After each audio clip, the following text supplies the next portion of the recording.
let's do exactly what you said. Let's go forward to Election Day and back time it, as we'd say in the broadcasting business. What do we have to do between here and there to get there? Assuming that you do have the basic terms you've worked out and you work on, when do you have to have the language of a bill? When do you have to call back your members for a vote? What does the next week or 10 days look like? Well, of course, the final piece is the president signing the legislation.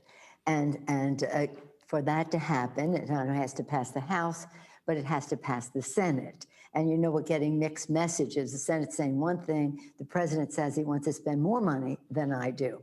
But as I've said before, it's not about the money, it's how the money is spent. You know, we want a child tax credit for the poorest kids in America.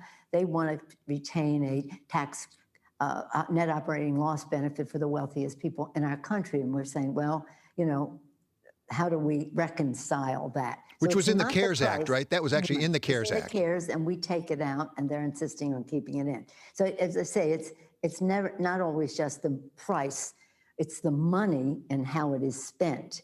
So that's one thing. So anyway, engineering back to have it for Election Day, I would think we'd have to have this finished by the end of next week. In order for that to do it, we'd have to have our legislation all written by the end of this week.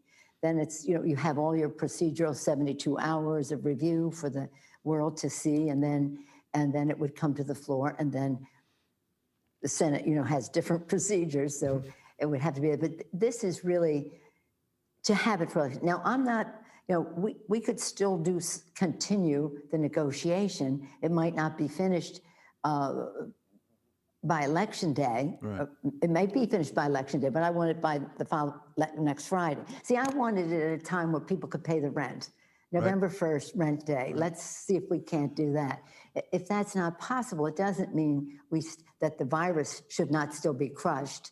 That we shouldn't be putting money in the pockets of the American people, that we shouldn't be honoring our heroes. We still should have a responsibility to continue the negotiations should we just not come to enough of an agreement, a reconciliation of our differences. But we're on a path, and you have to be optimistic.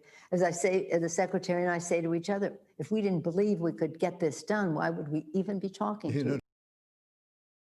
We break news on YouTube for YouTubers.